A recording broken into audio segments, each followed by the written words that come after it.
Andrew here, and welcome to my first pickup video in quite a long time. I think it was 2 years ago, either April or May by the time it was uploaded, where I made a pickup video showing the things that I got when I attended the Midwest Gaming Classic with Miles Luigi, and in that 2 years I sure have picked up some fairly interesting things. Of course, I did have to think a little bit exactly how I wanted to make this video. It was, it would be impossible to just shove everything from those 2 years into it, and I thought a fun thing to do would be to talk about the 10 top things that I found during that time. Now, I mean, the term top is a little bit vague, and what it actually comes down to is 10 of what I think are the most interesting and quite rare things that I found. So it's not about, value or price or anything like that. It's just 10 things that I really like, and I think that everyone else is going to really enjoy seeing as well, because they're not the most common items by any means. And I think that item number 1 right here proves it. And what would be better for item number 1 than issue number 1 of Nintendo Power. I absolutely love Nintendo Power, and I think it was, like 5 years ago now or something like that, that I made a 3-part series about Nintendo Power and kind of the beginning, middle, and end of its life. And the very first issue is something that I have absolutely always wanted to own. This thing is just so much fun to read through, and I've actually been doing a lot of Nintendo Power collecting while not making videos. It's one of the main things I've been focusing on, along with GameCube games and Game & Watches. I'm actually only 8 issues away from having a complete, 1 through 285 Nintendo Power set, and the ones that I'm still missing are actually still, they're fairly in the middle towards the end. I have done a very good job of collecting some of the earlier on issues just because I find them not only fun to collect, but just reading it will take you right back to the 80s. Even on the end it says, premiere issue 1988, back when, Howard Phillips was the president of the Nintendo Fun Club. And, there's things like Counselor's Corner, Player's Pulse, hearing what people had to say about Nintendo back in the 80s.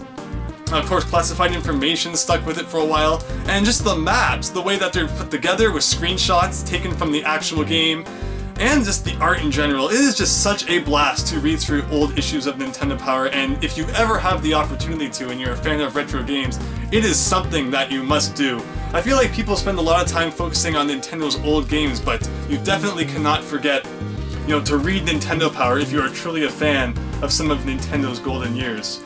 So yeah, I'm super happy to finally have Nintendo Power issue 1 to add to my collection. And I thought that it was definitely very worthy of being in the top 10 things that I've picked up while away.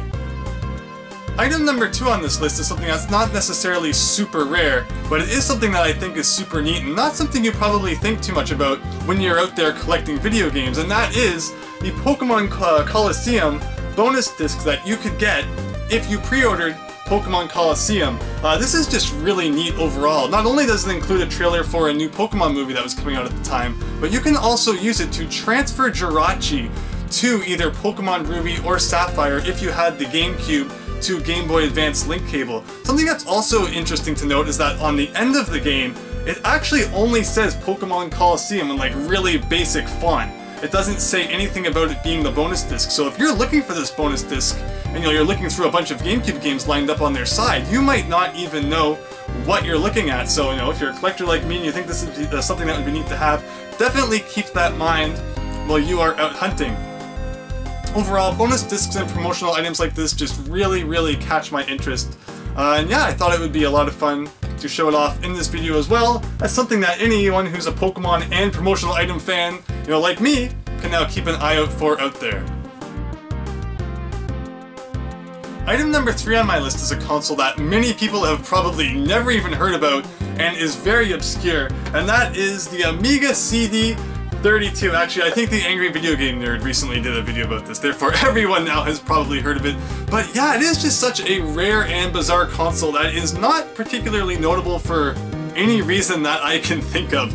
It doesn't have any games that, really make you want to go and search it out, and it just kind of exists. It was made by Commodore, who was a huge computer, maker, manufacturer, very popular back in the 80s, and then they just faded out of existence, which is really bizarre. So along with the console, I of course also got the very bizarre controller, which it looks really awkward to hold, and it's actually not too bad, but I really hate the D-pad, which is just this awkward circle disc, It's really hard to make anything go in the direction that you want to go.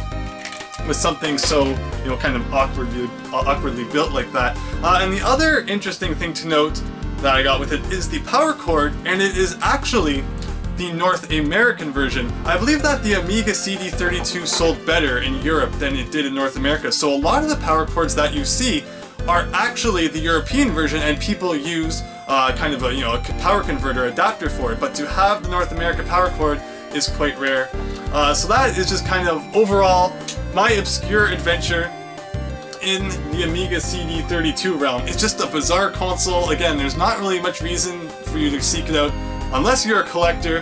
But yeah, I'm happy to say that it's not something I owned before and I've now added to my collection. But you probably won't see me playing it too often. It's just a neat thing to have, a really interesting piece of history to be sure. The fourth item that we're going to be looking at is the Game Boy Light, complete in the box. Now, quite a while back, I made a video showing my entire Game Boy collection, and one thing that I mentioned in that video was that I did not own the Game Boy Light. So here you go now, in the box. It was released in 1998, between the Game Boy Pocket and the Game Boy Color, and as the name says, it is a version of the Game Boy with a built-in light. The back mentions as three main features, that it includes a light, that it has stamina, that with only 2 AA batteries it will last about 12 hours with the backlight on. That's not something that I have tested, but that's, you know, boasting a pretty good battery life right there. And also says that it works with all game software which was released up to that point, of course with the Game Boy Color not being released yet. It's very interesting that with the Game Boy Color coming out not too long after, it wouldn't have also had a backlight considering the technology was there. I know I definitely would have appreciated that when I was a kid. The backlight works by, there's a switch along the top, and pressing it to the middle position turns the Game Boy Light on, where pushing it all the way to the right will turn the light on itself.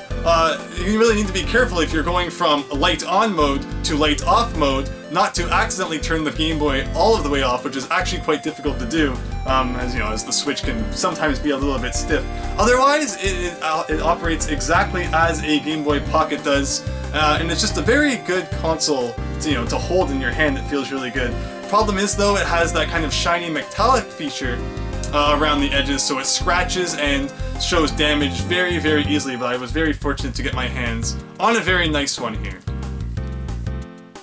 The next thing that we're going to look at is something that I have known exists for many years. As a store I used to visit a lot has one, but they would never sell it. So what actually happened was every time I was at a thrift store, as this item is actually a clock, I would always check the clock section, hoping that I would see it. These days, I'm on the bandwagon of saying that thrifting is dead. Thrift stores have all caught on to video games. They'll see, you know, it could be the most common sports game ever, and they'll price it for like $10, $20. It's absolutely insane. Or otherwise, you know, they're always looking things up on eBay and such now, and they'll always take the top price and, you know, charge that. But in this case, it totally got by them because it's not an actual video game itself, but it is a really cool piece of video game memorabilia, and that is the Sega Authorized Retailer Clock. Again, like I said, a store that I always used to visit had this, but they never wanted to sell it, so I would always check the clock section at my local thrift stores and value villages and stuff, just in case someone, you know, someone donated this, and I could not believe the day that I finally came across it, and it was only priced at $1.99, so that's probably the best thrifting thing that I have found in probably 5 years, because they've all been catching on lately for, you know, video games and such, and they realize that there's such a craze on old video games, so they, you know, they're trying to rip everybody off in that regard. But this one totally got past them. Again, I took the batteries out so that, you know, I don't break anything while I'm holding up, but that is just something that I have always wanted. I've known it exists, and the store that had it wouldn't sell it, so I just, you know, had to go out there and find my own, and for it to be a thrift store find like that, it just proves that maybe if you're not actually looking for video games, you know, you're looking for maybe things like Nintendo power bags that you could have bought through their the magazine catalog, things like clocks and, you know, other more odd things, and not necessarily the video games. There is still some, you know, goods to be found through thrifting, but definitely not to the degree that it used to be. But this one, definitely quite happy to have picked that up. So the next item that we're going to talk about is actually 2 items, so suddenly this has become a top 11. I'm sorry, I totally lied to you in the title. No, but the reason for that is that these 2 are very similar, and I could not choose which one I wanted to include in this video, so I figured, let us just include both. and those are the orange fantastic Nintendo 64 console in the box, and the pink watermelon fantastic Nintendo 64 consoles in the box. The fantastic colors are just, you know, they're just, I think, so cool. You just don't see any, you know, consoles in the current video game market like that. Probably the neatest thing that's come out recently is the PS1 themed PS4. I thought it was very neat. And also in Japan, I think there were a series of 2DS consoles that were transparent like these. And they, you know, I think they were bundled with like Pokemon games, the original ones that you could download.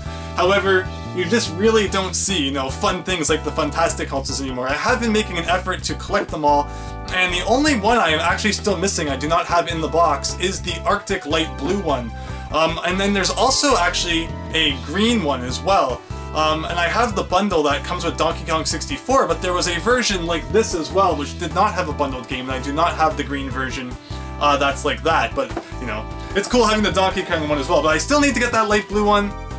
But yeah, I have been trying to collect all of those fantastic consoles. The 90s were just such a neat time for gaming. I don't know why everything has to be so boring. It's either, you know, white, or black, or gray, and nothing in between. Even the special edition Switches, you know, it's just like a little design on the front. It's not nearly as cool as it could be. I think there was one that you could win for like Nintendo Labo, and that one was actually a different color. But I wish we would see more these days of like actual neat colors and, you know, being transparent so you can see the mechanics and stuff inside.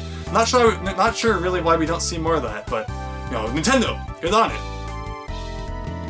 Item number 7 is, like the Amiga CD32, something that's just super obscure and something that many people probably do not even know actually exists, and I mean, it's something that many people would never need.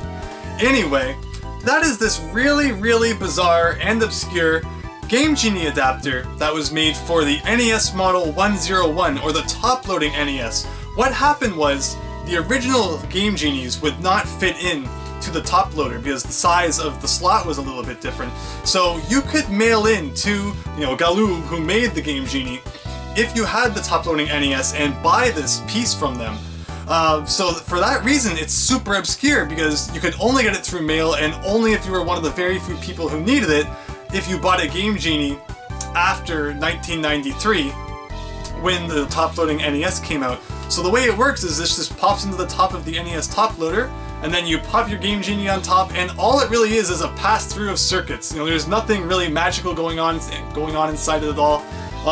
It's just basically almost like an adapter that lets you play your Famicom games on your NES, or vice versa, except that one actually changes the number of pins on each side, where this doesn't even do that. It's just as basic as it gets, kind of extends, you know, the connectors a little bit so that you can get your Game Genie in there, and it's actually very rare, but, you know, not many people are really on the lookout for it. It might even be one of the rarest things in my NES collection.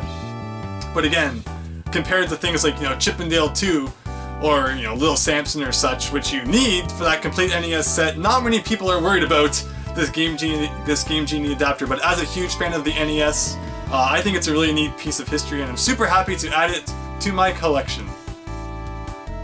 Item number 8 is much like the Game Boy Light, as in it has that really shiny metallic kind of exterior to it, which scratches super simple, so I'm going to be very careful and probably show some close-ups of it, you know, rather than hold it out over the concrete floor and potentially drop it. But that is the Game & Watch Spitball Sparky. It is one of only 2 Super Color Game & Watches, and it is almost like an Arkanoid type game, where there's a ball that bounces around and you need to shoot it up at the blocks to destroy them all.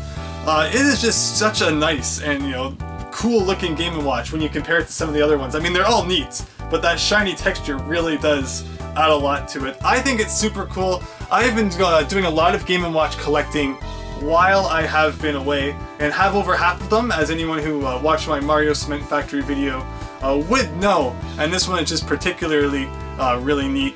And yeah, super happy to add it to my collection. I think it's really cool that it doesn't actually have a D-pad, it literally just has the left and right directions. That's something you definitely don't see on too many Game & Watches, so yeah, really happy about that one. The 9th thing that we're going to be looking at is Point Blank for the original PlayStation in the box. Nothing screams 90s arcades as much as Point Blank does in my eyes. Well, maybe maybe Puzzle Bobble, or maybe, you know, Bust-A-Move. That might be the only other thing. But back then, if you went to an arcade, you would usually see Point Blank or one of its sequels. And it was just an awesome light gun game, especially if you were playing it with your friends. So being able to buy a home version of that is just really cool. Overall, even the gun that comes with it is really nice, almost reminding me of the original NES Zapper, the gray version, as in this case, the Gun Con. It only has these little orange tips at the end, which actually makes it look really good. I mean, I understand why some light guns for that, you know, for consoles were completely colored orange, but we all know that they don't look super good in that kind of way. So yeah, overall, unfortunately, you know, these days the North American arcade is not doing so well, but with the Point Blank take-it-home system for PlayStation, you can still kind of live some of those 80 memories in your own living room, so super happy to have that in my collection.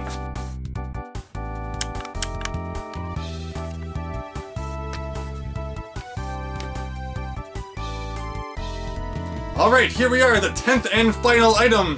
What is it? It is the PlayStation VR! Actually, no it's not. This is just a promotional store display that I got when the store didn't need it anymore. I actually do not own the PlayStation VR, but it's not the 10th item of this video. The real 10th item is the Sega CD front-loading component in the box. Some people may not know that the Sega CD actually had a model which attached to the bottom, and a disc tray came out and went back in before the model that attached to the side with a button which causes kind of the lid to pop up. The front-loading model is much more obscure, and I very rarely see it, so therefore even more obscure obviously then is having it complete in the box. This was an item I just thought was so cool, and the second I saw it I knew that it was something I wanted to have. It's also very, very heavy, and not just because the Sega CD component itself is quite heavy, but because there's probably a forest worth of cardboard inside this box. Like, they just had to wipe the Amazon, you know, clean to make the cardboard kind of insert that's in here. So someday, I think it will be very cool to open this and have a look, although I don't think I'm going to do that right this moment. It's kind of a big undertaking getting it all out and back in, so that's something I hope that everybody will look forward to in the future. But yeah, it is just such a neat box and something which I think is super cool to have. And the Sega CD overall is just really neat, but again, I think that it's so much more common to see that side component that some people probably don't even know that the front, you know, or the bottom one, the front-loading one, exists. So that is why I chose it as my #1 item in this video, or, you know, technically I guess Nintendo Power is #1. This is the number 10 item, but I saved it for last because I just thought it was so cool. Do you agree with that, or do you think that something else I showed in this video was even cooler than the front-loading Sega CD? Please let me know in the comments below, and overall what you thought of the pickups that I had to show in this video. So with that said, I hope that you enjoyed everything I had to show today, and thank you very much for watching, and see you next time for something different. So thanks, and see ya!